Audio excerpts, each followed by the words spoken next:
प्रभूचं वचन म्हणतंय, गमोरा आणि सदोमाच्या लोकांनो, आमच्या देवाच्या धर्मशास्त्राकडे कान द्या. हे प्रभू परमेश्वर, तुझं वचन जे सांगते ते सत्य आहे. आम्ही तुझ्या वचनाकडे कान देत नाही, परंतु परमेश्वर पवित्र आत्म्याच्या द्वारे तुला विनंती करतो, येशू ख्रिस्ता, आमचे कान तुझ्या धर्मशास्त्राकडे, तुझ्या नियमाकडे लागलेले असावे आणि त्याच्याद्वारे आम्ही परमेश्वर तुझ्यामुळे आम्ही नीतिमान ठरतो. परमेश्वर, आम्ही स्वतःच्या कर्माने नव्हे काही केले तरी आम्ही नीतिमान ठरू शकणार नाही. आम्ही येशूच्या रक्ताने नीतिमान ठरतो आणि आम्ही येशूसारखे होऊन जातो. हे परमेश्वर, आम्हाला सहाय्य कर, मदत कर, तुझं वचन समजून घेण्यासाठी आणि त्याप्रमाणे वागण्यासाठी तू आम्हाला सद्बुद्धी दे, अशी विनंती आज येशूच्या रक्ताने तुझ्या पवित्र चरणावर परमेश्वर नमन करीत ही करत आहे, म्हणून तू ऐकली द्या. प्रियानो, आपल्या जीवनामध्ये अनेक प्रसंग असे येतात जे सुखाचे असतात, काही दुःखाचे असतात आणि ते संगतीच येतात आपल्या जीवनामध्ये. त्यामुळे आपल्याला काही हे जास्त हे करायची गरज नाही आहे, शोक करायची गरज नाही आहे. ज्या दिवसाचा शोक त्या दिवसाला पुढे येईल. म्हणून आज मी प्रार्थना विशेष करून करणार आहे. आपले पेत्रस काळे यांची भगिनी लिया काळे ही आपल्या प्रभूकडे गेलेली आहे. प्रभूने तिला बोलावलेलं आणि ते गेले आणि सर्व या जगाच्या त्रासापासून तिची सुटका झालेली आहे. परंतु तिच्या जाण्याने जी पोकळी निर्माण झाली आहे त्यांच्या कुटुंबामध्ये, त्यासाठी आपल्याला दुःख होतं आणि ती व्यक्तिमत्व आता इथून पुढे दिसणार नाही. फक्त त्याची आठवणी आपल्या पाठीशी आहे. म्हणून ती चांगली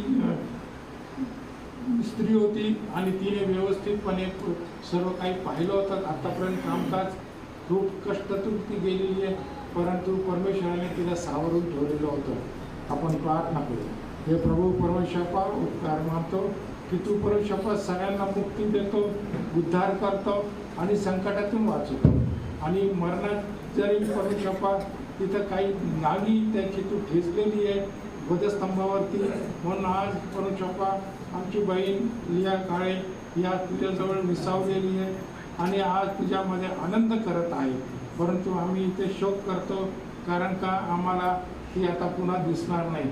फक्त एक दिवस दिसणार आहे जेव्हा तू त्यांना सर्वांना तू घेऊन येणार आहे आणि आमची भेट परमेश्वर आकाशात आभाळात होणार आहे.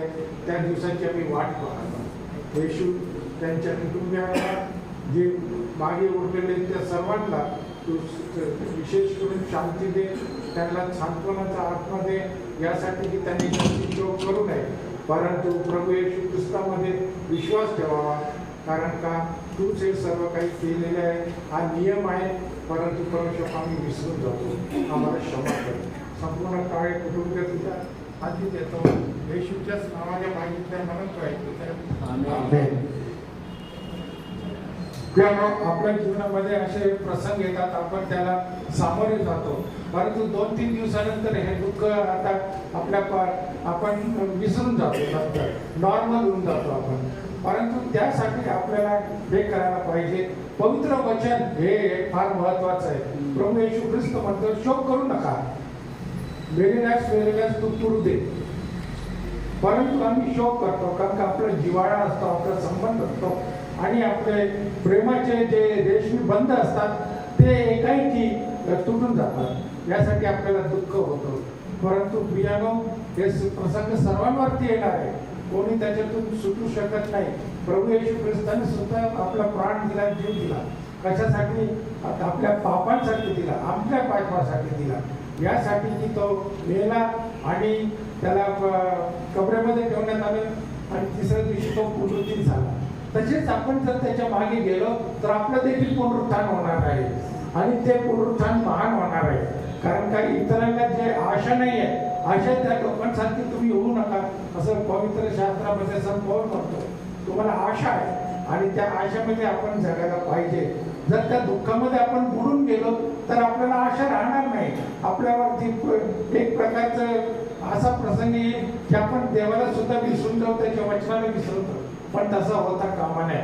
परमेश्वर सर्व त्यांच्या कुटुंबियांना, शोकग्रस्त कुटुंबियांना विशेष करून आधार देऊन आणि आपल्या रक्ताळलेल्या जखमी हाताने त्यांचे डोळ्यातील अश्रू पुसून टाकू. आज जे आपण पाहिलं की एक शमरोनी स्त्री आहे. शमरोनी स्त्री ती होती की जिच्या शमरोनी लोक होते ते उत्तरेचं राज्य होतं आणि दक्षिणेचं जे होतं यहुदाचं राज्य होतं आणि त्या लोकांना त्यांनी त्यावेळेस विश्वास ठेवला नव्हता. म्हणून परमेश्वराने त्यांना शिक्षा दिली की काय म्हणतात, विदेशी लोकांनी त्यांच्यावर आक्रमण केलं आणि त्यानंतर त्यांना बंदिवासात घेऊन गेलेले आपल्या देशामध्ये. आणि अशा प्रकारे ते जे शमरोनी लोक होते त्यांची आणि जे विदेशी लोक होते जे बेसुनत होते त्यांच्यामध्ये सरमिसळ झाली. त्यांनी रोटीबेटीचा व्यवहार केलेला. म्हणून यहुदी लोक जे होते ते स्वतःला पवित्र समजत होते. येरुशलेमचे परिसराचे राहणारे होते ते त्यांना कमी लेखत होते. हे बाटगे आहेत, हे आपल्यातले नाही. आणि अशा प्रकारे ते त्यांचा द्वेष करायचे. त्यांच्या सावलीला सुद्धा ते उभे राहत नव्हते. म्हणून प्रभू येशू ख्रिस्त किंवा त्याचे शिष्य होते पूर्वी ते कुठून जायचे, लांबून जायचे, पण तू इतका शॉर्टकट घेत नव्हते. शमरोन ते येरुशलेम. आणि त्यासाठी प्रभू येशू ख्रिस्त आला आणि तो आपल्या शिष्यांना म्हटला आपण शमरोनातूनच जाऊ. बघा 4था अध्याय तुम्ही जर वाचला योहान सुवर्तमानमध्ये तिथूनच जा. कारण का तिथे असे लोक आहेत जे सर्वसामान्य तुमच्यासारखे लोक ते त्याचा द्वेष करतात. मी द्वेष करायला सांगत नाही, उलट त्यांच्यावरती तुम्ही प्रीती करा, प्रेम करा आणि त्यांच्या सर्व दुःखामध्ये तुम्ही सहभागी व्हा. आणि म्हणून तो मार्ग घेतो. आणि त्यावेळेस जे शिष्य होते ते गावात गेले भाजीपाला काय जेवण आणायला. आणि इथं 12 वाजून गेले होते, जवळ भुकेचा टाईम असतो. आणि त्यावेळेस प्रभू येशू ख्रिस्त एका विहिरीजवळ बसला. आणि ते तुम्हाला माहिती आहे. आणि त्या विहिरीजवळ बसल्यावरती जवळपास कठड्यावरती बसल्यावरती एक स्त्री आली. फक्त एकच स्त्री आली त्यावेळेस, कारण का बाकीच्या स्त्रियांनी सगळ्यांनी पाणी भरून ते आपापल्या स्वयंपाकाला लागले होते, ते थांबत नव्हते. आणि अशी स्त्री जर आली तिथे, बाटकी स्त्री, आणि तिला जर पाहिलं किंवा तिचे भांड्याला आपल्या भांड्याचा स्पर्श झाला तर आपण देखील अपवित्र होऊन जाऊ, अशी त्यांची समजूत होती. आणि त्या भर उन्हात ती तिकडं आली आणि येशू ख्रिस्ताला तिने पाहिलं, पण तिने काही लक्ष दिलं नसेल. परंतु येशू ख्रिस्ताने डायलॉग सुरू केला, काय की मला प्याव्यास पाणी दे. ज्याच्याकडे जीवनाचं पाणी आहे तोच मागत आहे, पाणी मागत आहे. आणि ती म्हटली, तिने पेहरावरून वेशावरून ओळखलं की हा शमरोनी नाही आहे, हा यहुदी आहे. तर ती म्हणती, तू यहुदी असून मला माझ्याजवळ पाणी का मागतोय? तुला ठाऊक नाही का शमरोनी कोण असतात आणि यहुदीमध्ये किती प्रेम आहे? काहीच नाही आहे. पण तू येशू ख्रिस्त म्हणते, तू जर त्याला पाणी मागितलं असतं तर त्याने तुला जीवनाचं पाणी दिलं असतं. आणि म्हणून तिला कौतुक वाटले, हे असं कसं पाणी आहे? कारण का मला दररोज इकडे पाणी भरायला यावं लागतं आणि खूप त्रास होतो मला आणि परत माघारी जावं लागतं. त्यामुळे हे पाणी कुठलं आहे? प्रभू येशू ख्रिस्ताने सांगितलं, जे पाणी मी तुला देईन ते त्याने तुला कधी आयुष्यभर तहान लागणार नाही. कारण का जीवनाचं जल मीच आहे, जीवनाचं पाणी मीच आहे. आणि ते तिला समजायला थोडा वेळ लागला नाही, परंतु ती समजली. आणि तिला प्रभू येशू ख्रिस्ताने सर्व जे काही आध्यात्मिक ज्ञान होतं ते थोडक्यात सांगितलं. आणि त्या थोडक्यात ज्ञानात ती समाधानी झाली. आणि इतकी समाधानी झाली, इतकं आनंदाचं तिला भरता आलं, ती धावत पळत माघारी गेली. आपलं जे पाण्याचं भांड होतं तिथंच ठेवलं आणि ती माघारी रिकामं होतं, पण ते येशू पुढे ठेवलं. पण तू येशू ख्रिस्ताने काय केलंय? आध्यात्मिकरित्या ते पाणी त्याच्यामध्ये भरून टाकलं, तिच्या हृदयामध्ये भरून टाकलं. आणि ती गेली आणि गावभर तिने सुवार्थ सांगितली की जे पाण्याची किंवा जो तारणहार तुम्हाला हवा आहे तो मला मिळालेला आहे, चला तुम्ही पण चला. कारण काय, मी जे काही केलेले त्यांनी सर्व मला काही हितभूत सांगितलेले आहे. आणि म्हणून त्याने माझ्यापासून काही लपून ठेवलेलं नाही. असा हा संदेश आपल्यामध्ये आलेला आहे. चला आपण तिथे जाऊ. आणि ते एक दोन सगळीकडे गावात भर फिरली असेल, घरोघर फिरली असेल. म्हणून सर्व गाव जे होते, सर्व तिथले जे घरं होते ते घेऊन ती येशूकडे आली. सर्व लोकांना बरं वाटलं की हा काय देतोय आम्हाला. आणि त्याने त्या प्रश्न विचारले, येशूने समर्पक उत्तरं दिली.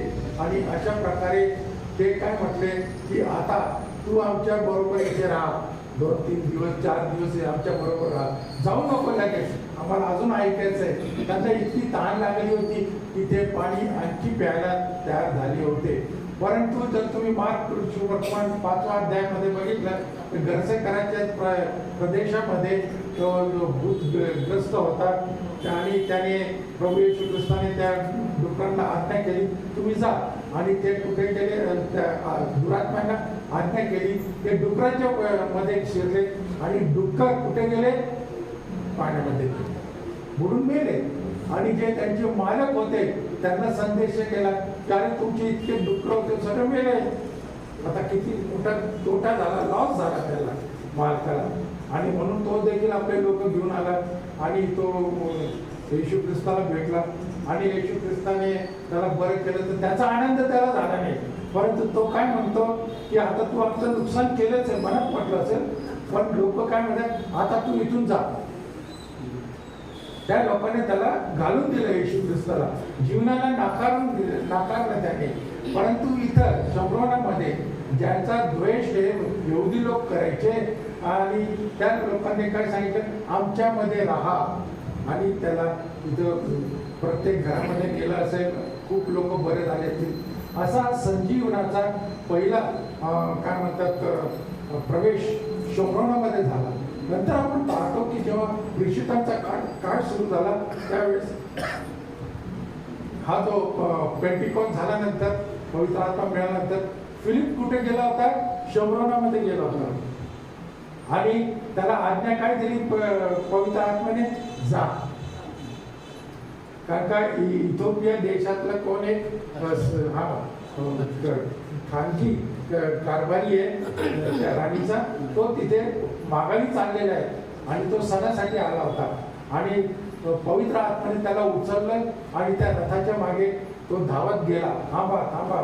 आणि तो जो कारभारी होता राणीच्या दरबाराचा, तो त्याने थांबवलं. काय अरे तू कशासाठी आलेला आहे ते मला माहिती आहे, तुला घरात देव पाहिजे आणि तू जे वाचत आहे यशया 53 याची तुला प्रतीती देतो मी. आणि म्हणून पवित्र आत्म्याने त्याला प्रेरणा दिलीच होती. तो तिथून आला, शम्रोनावरून आला आणि त्याची तहान भागवण्यासाठी त्याला येशू ख्रिस्ताचं नाव दिलं आणि त्याला संदेश सांगितला काय जगामध्ये आला होता आणि तो आल्यामुळे काय झालेलं आहे. आता तो स्वर्गामध्ये पित्याच्या उजवीकडे बसलेला आहे आणि त्याने काय कार्य केलेले, महान कार्य केलेले आणि तेच आता तुला मी सांगतोय. आणि त्याला सांगितलं की पापाची क्षमा पाहिजे, पापापासून सुटका पाहिजे.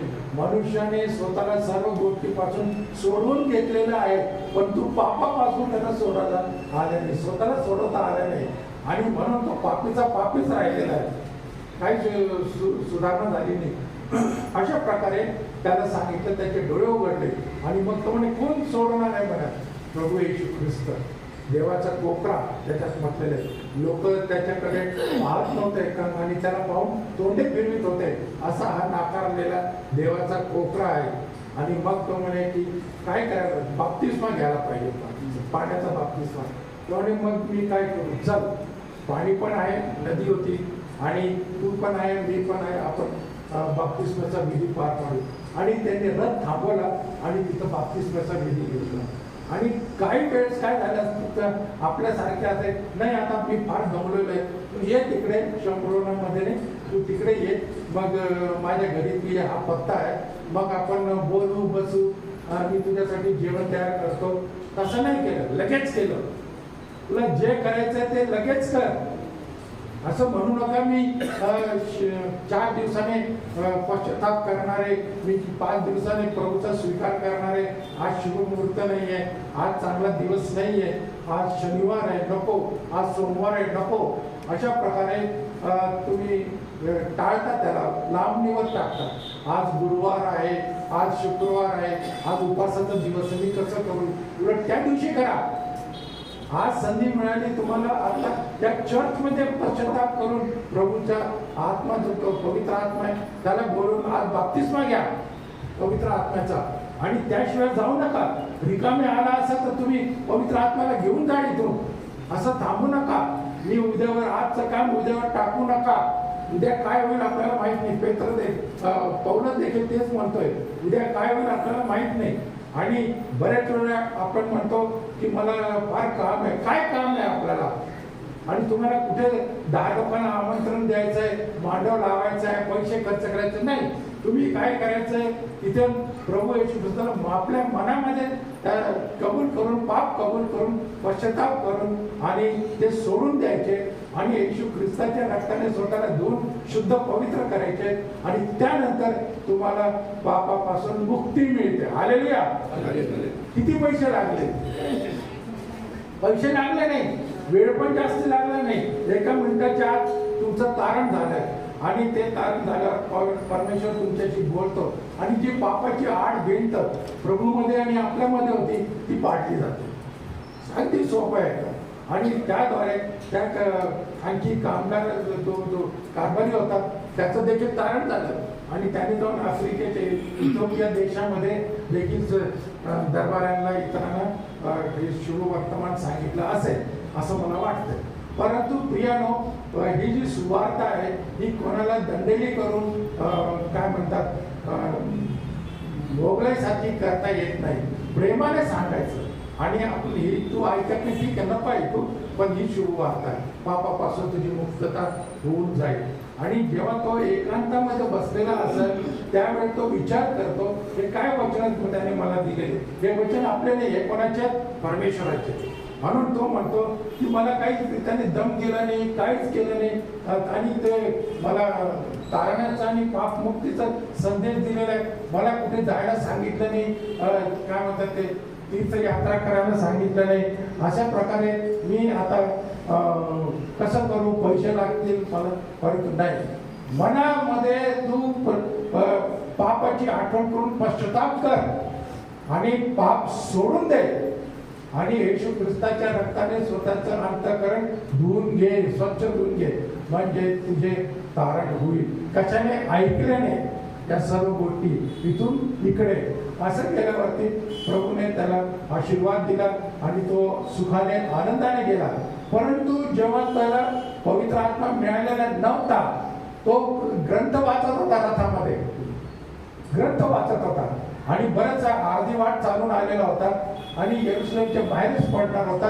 तितक्यात परमेश्वराच्या पवित्र आत्म्याने कोणाला पाठवलं? फिलिपीला पाठवलं. त्यालाच का पाठवलं? कारण त्याच्या नावाचा अर्थ आहे फिलिप नावाचा अर्थ असा आहे की अश्वप्रेमी. त्याला घोड्याचं ज्ञान होतं खूप, आणि म्हणून तो धावत गेला, दुसरं कोणी गेलं नाही. म्हणून देवाच्या सेवकाने काय म्हणतात जाडजूड जास्ती होऊ नये, कारण केव्हा काही परमेश्वराचा आदेश येईल इकडे जा तिकडे जा, मी दमलो असं नको. एकदम स्मार्ट राहायला पाहिजे. सैनिक कसे असतात? जाड असतात, ढेरीवाले. काही पोलीस असतात पण त्यांना व्यायामाची फार गरज आहे, परंतु आर्मीमध्ये मिलिटरीमध्ये तसे चालत नाही, आणि म्हणून त्यांना शिक्षण पण देण्यात येते. म्हणून सकाळी आणि संध्याकाळी त्यांना ते व्यायाम करावा लागतो, पळावा लागतो, खूप कष्ट करावं लागतात, आणि जीवन पण चांगलं देतात, काही प्रश्न नाहीये. अशा प्रकारे सैनिक तयार होते. सैनिकांनो धैर्य धरा. आमच्याकडे धैर्य धरण्यासारखं काहीच नाहीये. एवढं मोठं धूळ घेऊन कुठे जायचं? 2 पावलं चालले की रिक्षा आली का? रिक्षा, अरे रिक्षा काय नाही, आपण जायचं. आध्यात्मिक ही यात्रा आहे आपली.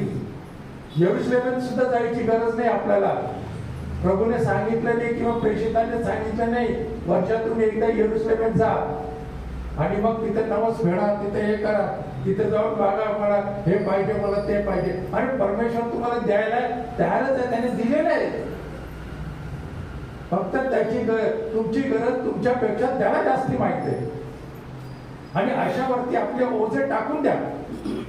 तो म्हणतो काळजी करू नका, कशाचीही काळजी करू नका, कारण का परमेश्वर तुम्हाला देतो आणि ते पण तुमच्या गरजेनुसार देतो आणि तो त्याच्या इच्छेनुसार देतो तुम्हाला, तुमच्या इच्छेनुसार नाही देतो. आपल्याला फार वाटेल हे पाहिजे ते पाहिजे, नाही, आपल्या हिताचं काय तेच देईल. हिताची ऐकले ना, हिताची हिताचीच गोष्ट देतो आपल्याला. ट्रान्झिस्टर देत नाही, साऊंड सिस्टीम देत नाही, ते आपल्याला काय उपयोगाचं आहे तेच देतो आणि हे आपल्याला वरून मिळालेले म्हणून ते आपल्याला सार्वकालिक जीवनापर्यंत साथ देतं. हे ट्रान्झिस्टर, रेडिओ, मोबाईल सगळे इथंच राहणार आहे. जेव्हा आत्मा वर घेतला जातो मेल्यानंतर देह तिथं राहतो बिछाण्यावरती.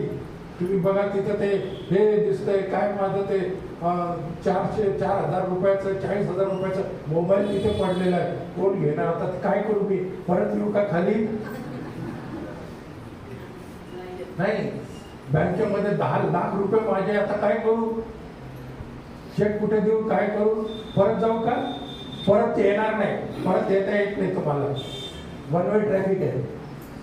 एकदा जग सोडलं की सोडलं. म्हणून जे काही करायचं ते जिवंत असतानाच करा. पश्चाताप करायचा आहे जिवंत असतानाच करा. पाप क्षमा मागायची ते जिवंत असतानाच करा. येशूचं रक्त जिवंत असतानाच स्वतःवरती घ्या आणि स्वतःला शुद्ध करा. जर तसं केलं नाही तर आपण पापात जन्म घेतला आणि पापात पाप घेऊन मेलो आणि मग कुठे आपल्याला जावं लागेल. बरोबर आहे. आपण याचा विचार करत नाही, पण जेव्हा तो प्रसंग आपल्यावरती येतो तेव्हा आपण जागे होतो. अरे बापरे, त्यावेळेस केलं असतं तर बरं झालं असतं. आता सुटका नाहीये.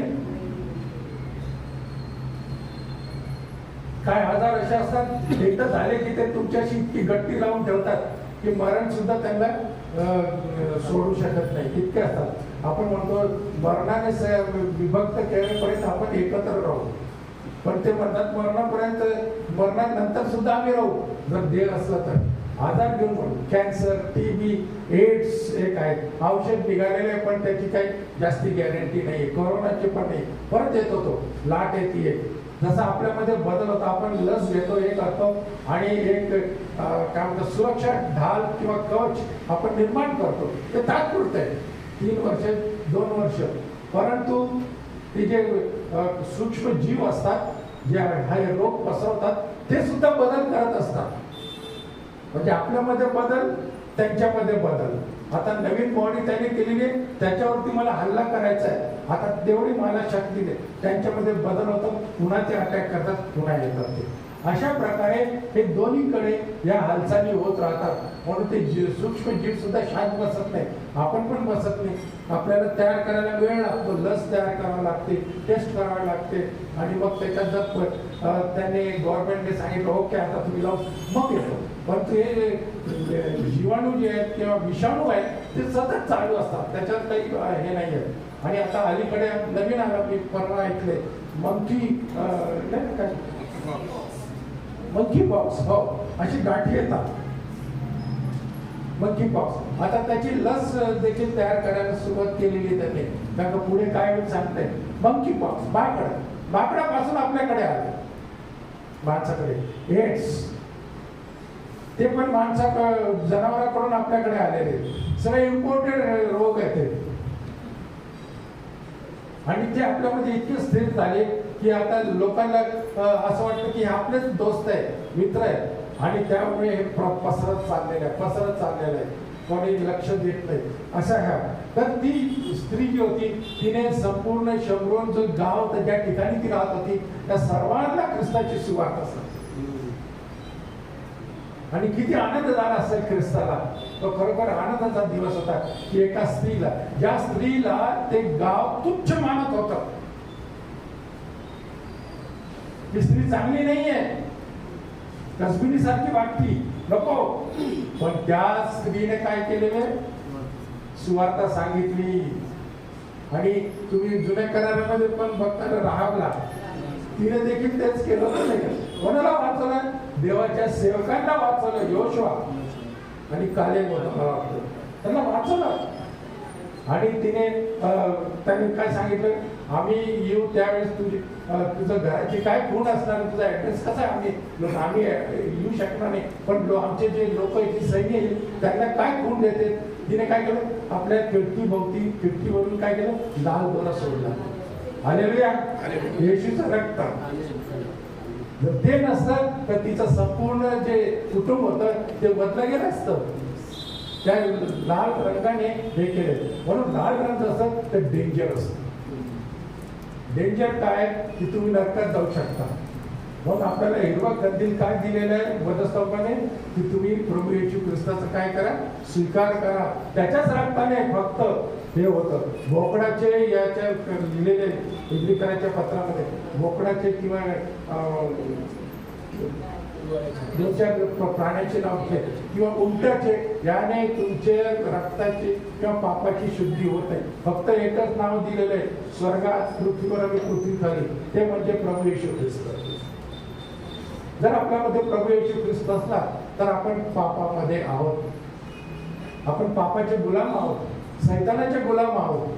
आणि तो आपल्याला पूर्णपणे त्याच्या इच्छेप्रमाणे चालवतो. तो काही काळजी घेत नाही.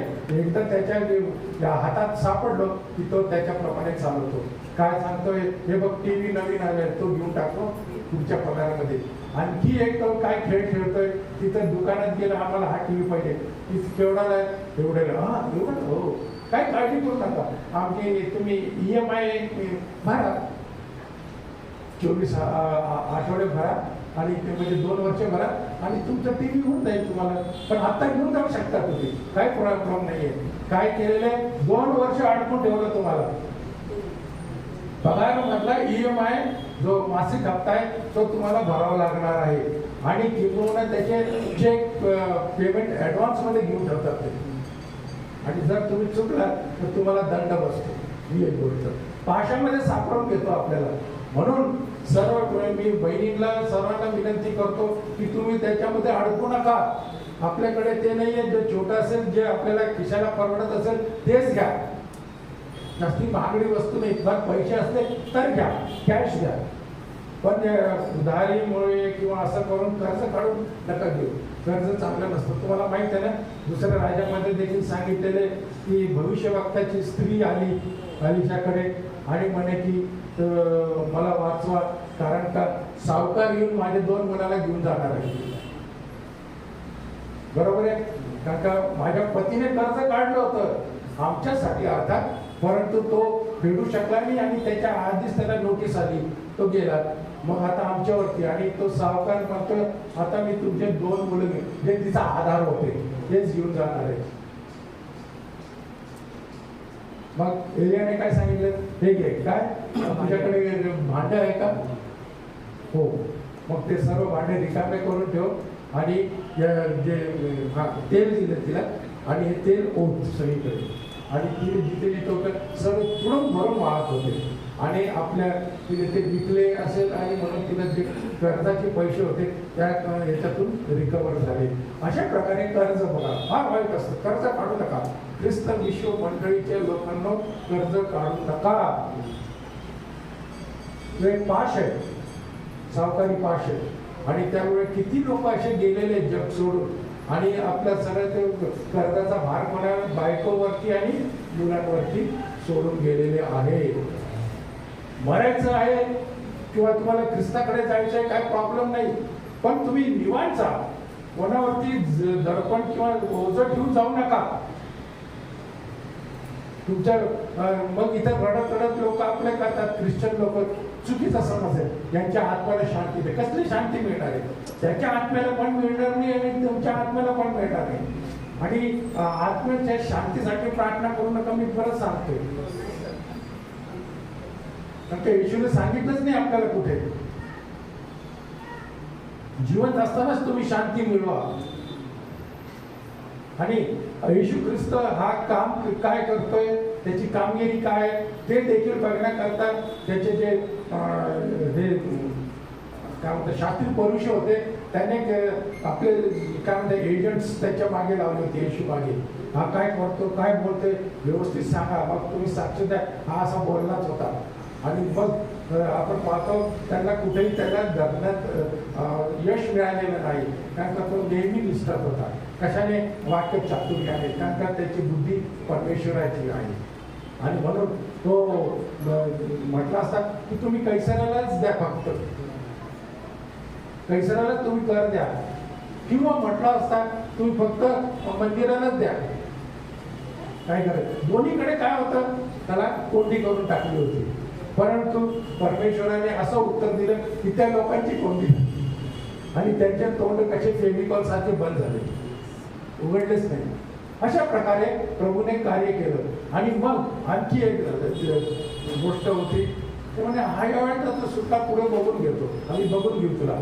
आणि त्याने काय केलेलं आहे, 11वा अध्याय योहान कृषी वर्तमानमध्ये तिथं प्रभू येशू ख्रिस्त बाहेरगावी होता आणि त्या बेथनीमध्ये याचा तो प्रभूकडे गेला होता. लाजरस ज्याला आपण म्हणतो, आणि त्याची बहिणी रडत होते आणि त्याला निरोप दिला, अरे तुझा परम मित्र तो प्रभूकडे गेलेला आहे, काय करायचं, चल लवकर. प्रभू काय म्हटला,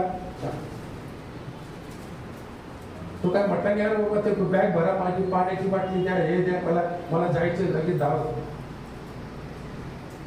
अजून उशीर केला. हालेलुया. माझ्या बायबल मध्ये लिहिलेलं आहे, तो 4 दिवस राहिला तिथे. 4 दिवसानंतर तिकडे गेला तो बेथनीला. आणि 4 दिवसानंतर गेला. त्याची मरिया मार्था होते, ते रडत रडत प्रभूकडे आले. पण प्रभू काय होता, शांत होता. प्रभूचं अंतःकरण कळवळला होता आणि प्रभू अंतःकरणाने रडत होता, ते त्यांना दिसत नव्हतं. परंतु 11:35 मध्ये म्हटलेले, येशू रडला. त्याला वाईट म्हटलं का, जे पाप आपल्यामध्ये आलेलं आहे ते पाप काही जाता जात नाही. आणि त्यामुळे काय झालेलं आहे, आपल्या जे प्रियजन आहेत, ज्यांच्याबरोबर आपण इथे राहतो, त्यांच्यापासून आपल्याला कायमची दूर राहावं लागतं. आणि त्यासाठी आपला संबंध तुटतो. म्हणून प्रभू येशू ख्रिस्त रडला. तिथं त्याचे अश्रू, तिथं कोणी टिपून घेतले नाही अश्रू, तर किती छान झाले असते, आपण ते आजपर्यंत मिरवले असते. पण प्रभूचे अश्रू होते. कुठे कुठे मार्केटिंग करतील लोक, काही सांगता येत नाही. काश्मीरमध्ये हजरत बल एक दर्गा आहे, तिथं ते म्हणतात की त्यांच्या स्थापना करणारा जे आहे त्याचे काय दाढीचा केस आहे, तिथे काचीच्या ह्याच्यात ठेवलेले ट्यूबमध्ये, आणि वर्षातून एकदा ते दाखवतात सगळ्यांना. भविष्य केलेले या जगाच्या अधिपतीने. आणि त्या जगाच्या अधिपतीने असं केल्यामुळे काय झाले, अनेक आत्मे त्या साईडला गेलेले. आणि ब्रदर टेरल आले ते नगरला, ते सांगत होते की परमेश्वराने त्यांना असं दृष्टांत दिला की आज अनेक लोक घसरपुंडी सारखे कुठे चाललेले, नरकामध्ये चाललेले, नरकामध्ये चाललेले, झुंडीच्या झुंडी. आणि ते काय म्हणतात, रुंद रस्त्यातून आत चाललेले आहेत, गर्दीने चाललेले आहेत, धावपळे त्यांची इतकी. कधी मला प्रवेश मिळतो, सगळ्यांना प्रवेश मिळतो तिथे. आणि ते म्हटले ठीक आहे. दुसरं दार होतं, तिथे कोणीच नव्हतं, 4-5 लोक होते. आणि जागा अरुंद होती. ते स्वर्गाचं राज्य, ते स्वर्गाचं गेट आहे. आणि त्याच्यातून आपण प्रवेश करायला पाहिजे. जेव्हा आपण त्यातून प्रवेश करतो, आपण निश्चितच जीवनाकडे जातो. आणि जर आपण सगळ्यांच्या मागे गेलो, आपल्याला काही मिळणार नाही.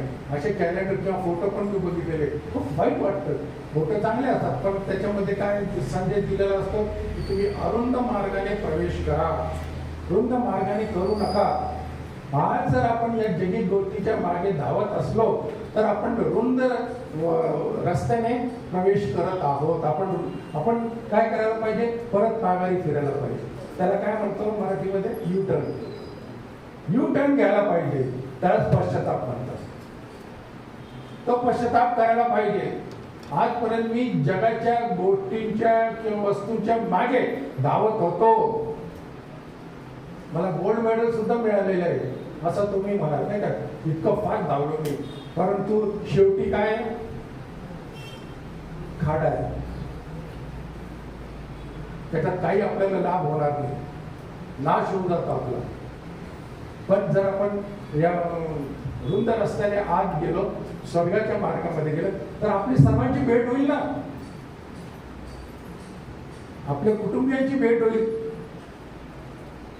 कारण का प्रभू येशू ख्रिस्त काय म्हणतो, मी तुम्हाला जीवन द्यायला आलेलं आहे, ते पण विपुल प्रमाणात द्यायला आलेलं आहे.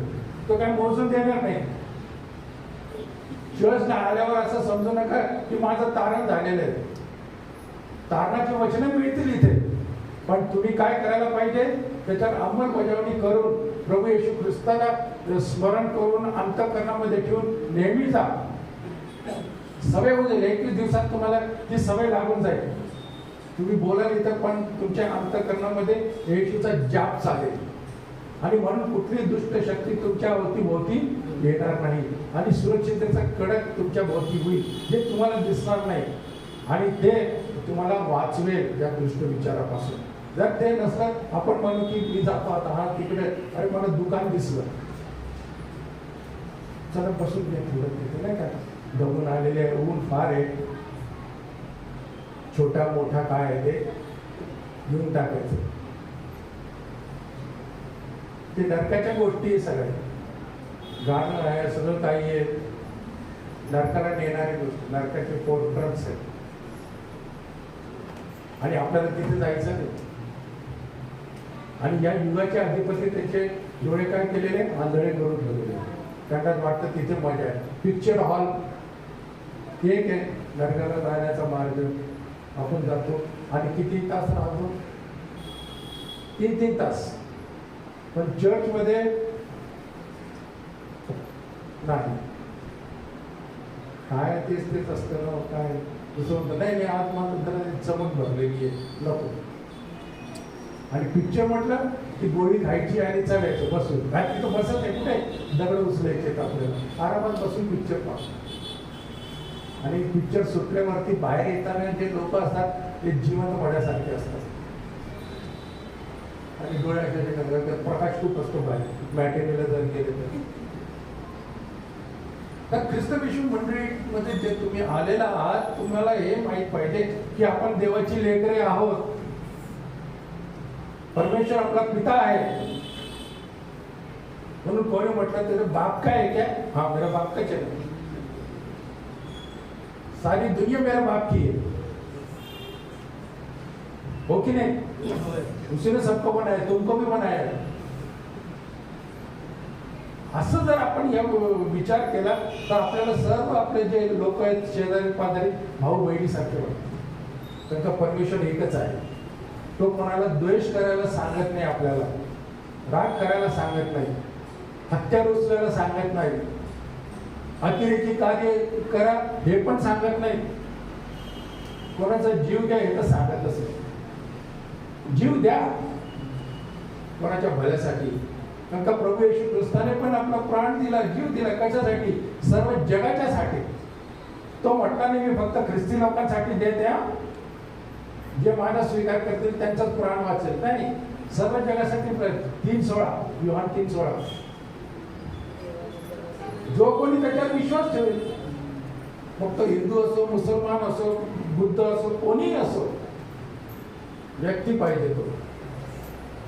तसं नसेल तर आपलं जीवन जनावरासारखं आहे, कुत्र्यासारखं आहे. म्हणून ते बायबलमध्ये लिहिलेले काय ते श्रीमंत होता आणि मग ते असे फेकून द्यायचे अन्न, नाही का. लाजरस जो होता तो खायचा जे काय बोलले, पण ते कुत्रे येऊन घेऊन जायचे. पण प्रभूचं सामर्थ्य एवढं आहे की त्याने तुमच्या माझ्यासाठी स्वतःचा प्राण दिला, रक्त सांडलं, आणि त्याद्वारे आज तुम्ही आणि मी जिवंत आहोत. आणि आज तुम्ही चर्चला आलेला. चर्चला येणं आनंदाची बाब आहे का पिक्चरला जाणं? पिक्चरला जाणं, चर्चला येणं. पण तू चर्च म्हटलं की आपलं परवापासून दुखत होतो, काय करायचं. पण पिक्चर आणि तुझं दुखत नाही तर काय करते. टेपिस्टकडे जाऊन गोळी घ्यायची, किंवा तुम्हाला पण माहिती दावा द्यायची, नाही का. डोकेदुखीचं गोळ्या काय आहे काय नाही ते घ्यायचे आणि जायचं आपलं. क्रोसिन घेतात, काय घेतात, फक्त क्रोसिन घेऊ नका, त्याच्याबरोबर काहीतरी खा. जर तुम्ही फक्त क्रोसिन डायरेक्टली घेतली तर तुमची ऍसिडिटी वाढेल आणि जळजळ होईल, मळमळ होईल आणि उलटी सुद्धा होऊ शकते. पण तुम्ही तसं काहीतरी खा आधी आणि मग तुम्ही हे करा, क्रोसिन घ्या वाटतं.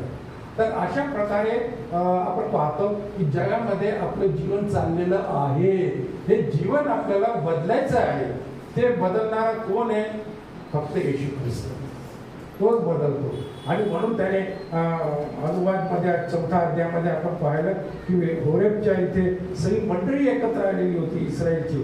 आणि ते काय सांगत होते, मोशे काय सांगत होता की तुम्हाला परमेश्वराने मोशेला काय सांगितलं होतं की तुम्ही सर्व माझ्या आज्ञा पाळा आणि ते जर तुम्ही पाळाल तर तुमचं कल्याण होईल. जो देश मी तुम्हाला देत आहे तिथे तुम्ही ह्या सर्व गोष्टी पाळायचे आहे, असाच संदेश त्याच्यात दिलेला आहे.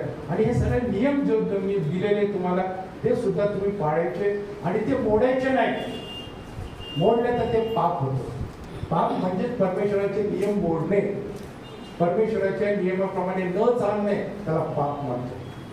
आणि मुलींना स्त्रियांना पण मी ते सांगत आहे की आपले अंग प्रदर्शन करू नका, काही गरज नाही आहे. सोबत ड्रेस पाहिजे आपला, स्त्रीला साजेस. तिथं बायबलमध्ये लिहिलं, मी नाही बोलत. आणि पुरुषाने स्त्रियासारखा वेश करू नये, स्त्रियाने पुरुषासारखा हे पेहराव घालू नये. बघा तुम्ही तिथे दिलेलं आहे. आणि गोंधळून घेऊ नये. बरेच लोकांच्या हातावर बघितलेलं नाही, ते गोंधळलेलं असतं. ते आता ते पाहिजे ते असतं तिथे, I love you, I miss you. अरे काय आहे? तुम्ही ख्रिश्चन आहात का कोण आहात? काही गरज नाही आहे. तुम्हाला गोंधवायचं आहे तर हृदयामध्ये गोंधवा येशू ख्रिस्ताचं नाव. हालेलुया. आई वडिलांनी सांगितलं तर मुलांना राग येतो, जेवत नाही. मग आई वडील पाया पडतात, अरे बाबा 2 घास खाऊन घे. म्हणून तरुण तरुणीने तुम्ही ऐकायला पाहिजे आई वडिलांचं. तिथं लिहिलेलं आहे आई वडिलांचा अवमान करू नको. आणि तसं जर अवमान केलं तुझं आयुष्य कमी होतं. 2 दिवस 3 दिवस इतकं कमी होतं हळूहळू. आणि तुमचं आयुष्य तुम्हाला वाटतं दीर्घ व्हावं, निरोगी व्हावं, तर तुम्ही काय करायला पाहिजे? आज्ञा पाळायला पाहिजे. आई वडिलांच्या आणि परमेश्वराच्या आज्ञा पाळा. जे काही सांगितलेले तंतोतंत पाळा. तुमचं आयुष्य आशीर्वादित होईल. आणि जे मुलं हट्टी आहेत त्यांनी देखील, मला माहित नाही तर कोण आहे, नसेल कदाचित, त्यांनी देखील हट्ट करू नये. किती मी हट्टी ऐकेना आणि पण शेवटी तुम्हालाच त्रास होईल. आता नाही, आता मस्त वाटतं, काय नाही काय बोलते. 20 वर्षाने, 10 वर्षाने, 40 वर्षाने तुम्हाला कळेल. तुमचीच लेकरं तेच उत्तर तुम्हाला देणार आहे. यावेळी तर तुमच्या आईबापाने सहन केलं, जिवंत राहिले, परंतु तुम्हाला कसं उत्तर मिळेल तर तुम्हाला हार्ट अटॅक येऊ शकतो. हे काय आहे? कारण का मनुष्य जे काही पेरतो त्याचीच तो कापणी करतो. म्हणून तुम्ही काय पेरताय ते लक्षपूर्वक ऐका, लक्षपूर्वक घ्या. आणि ते कुठून घ्यायचं? बी, वचनाचं बी पेरा. सकाळी संध्याकाळी पेरा. आणि ते पेरल्यावरती पेरणाऱ्याचा जो दाखला आहे तो देखील तुम्ही वाचा. ही जमीन कशी आहे? खडकाळ आहे का मातीची आहे चांगली? पाणी आहे की नाही तिला? पवित्र आत्म्याचं पाणी द्या तिला, प्रार्थनेचं पाणी द्या. आणि मग बघा त्याच्यामध्ये फळ, काय म्हणतात ते, अंकुरित होतील, फळ येईल त्याला. आणि ते फळ लोक पाहतील. आणि ते फळ आलेलं परमेश्वराला आवडतं, पवित्र आत्म्याचे फळ. म्हणून प्रत्येक रविवारी येतात, चांगली गोष्ट आहे चर्चला येणं, परंतु चर्चला येऊन चर्चमध्ये जे सांगितलं त्याच्याप्रमाणे वागणं हे महत्वाचं आहे.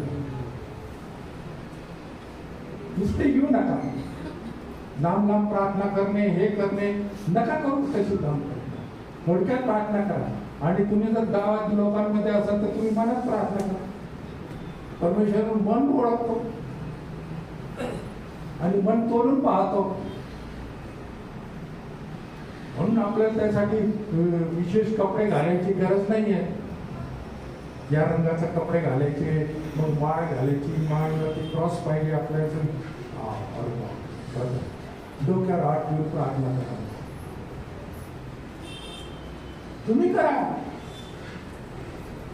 जितकं तुम्ही प्रभूचं वचन वाचाल तितके तुम्ही येशू सारखे व्हाल. आणि एक दिवस असा येईल की तुम्हाला स्वतःची ओळखच पटणार नाही, कारण काय येशू तुमच्यामध्ये दिसेल. कलसीकराच्या पत्रात ख्रिस्त तुम्हामध्ये गौरवी आशा ते होऊन जाईल. तुम्ही बघितलं की नाही. आणि असे भक्त आपल्याला पाहिजे. मला सगळ्या ख्रिस्त दिसायला पाहिजे. मृदुवाणी, प्रेमळवाणी. त्यांनी पाहिलं तरी असं वाटायला पाहिजे की मी प्रेमळ बघणं आहे त्याचं तिचं. कारण का ख्रिस्ताने देखील असं प्रेमाने बघितलं तर पेत्रच रडायला लागला. तर रागाने बघितलं असं, हा तुला दाबतो. 3 वेळा तू चूक केली, एकदा केली माफ केलं असतं, 2दा केलं असतं, पण 3दा तुला नाही सोडलं. प्रभूने त्यांना सोडलं पाहिजे. हालेलुया. हे आपल्या प्रभूचा मोठेपणा आहे. आणि त्यासारखं आपल्याला अंतःकरण पाहिजे, मोठा अंतःकरण पाहिजे. आपण उलट काढतो. मग मागच्या वर्षी त्या लग्नाच्या इथं तू हे केलं, तू माझ्याकडे असं बघितलं, सगळं फ्लॅशबॅक देतो आणि मग तू याच्यात येतो मेन सीनवर, मग फायटिंग सीन होतो. तसं नाही व्हायला पाहिजे.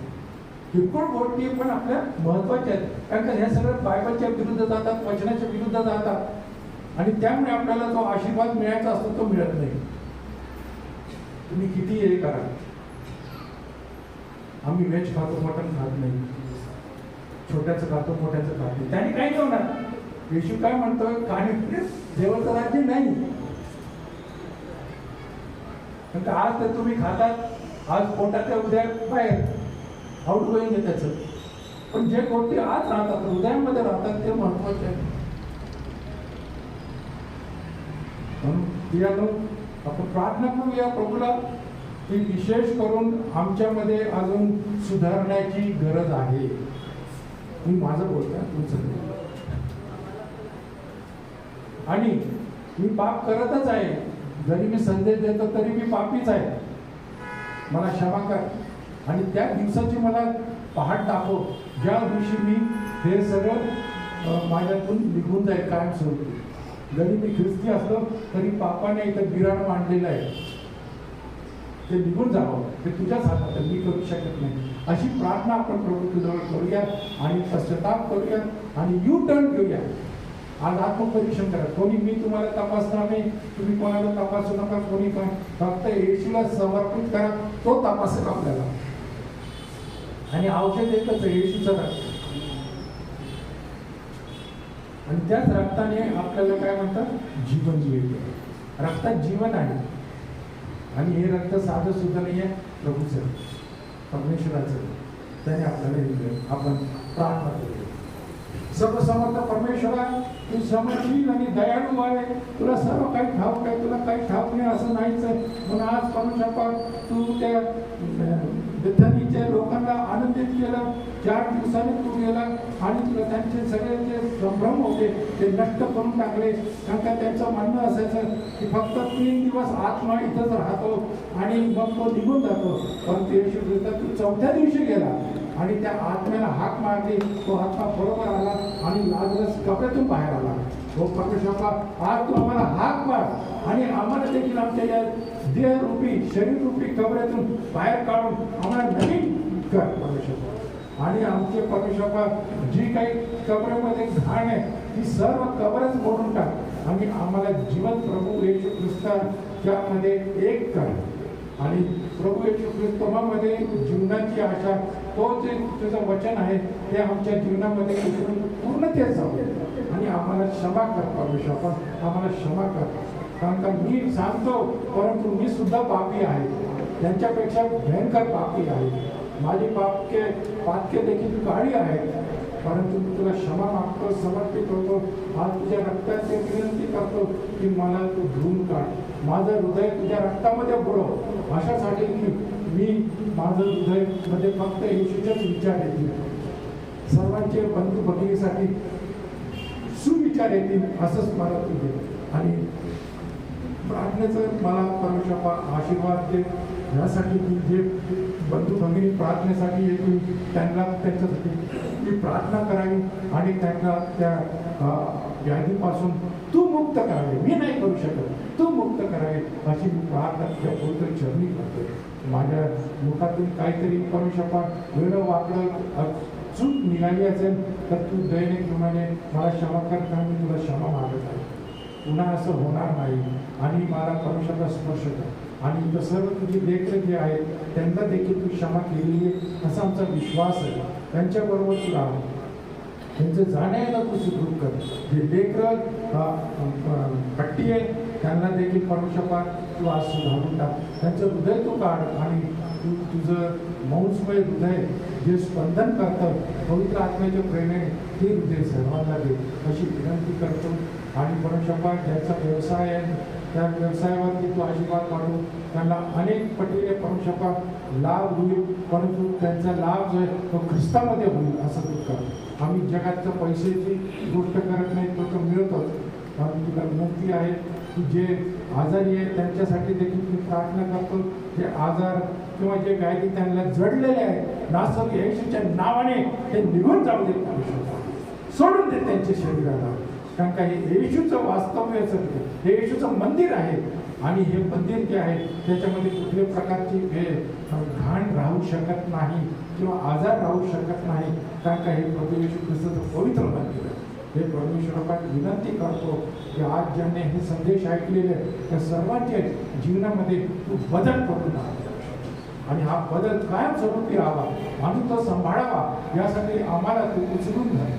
आम्ही देखील परमेश्वरा कुठल्याही गोष्टीला कमी लेखू नये, तुझी सर्व गोष्टीला मान द्यावा आणि त्याद्वारे आमची मान सदैव तुझ्या चरणापुढे तुला झुकलेली असावी असं तू कर. पुन्हा परमेश्वरा आम्हाला वेळ दिली, संधी दिली, प्रार्थना करायला वेळ दिला, ऐकली प्रार्थना आमची, तू त्याप्रमाणे उत्तर दिलेले त्याबद्दल स्तुती करतो. येशू ख्रिस्त आमचा प्रभू याच्याच नावाने मागितलं म्हणून काय तुझ्या थँक्यू.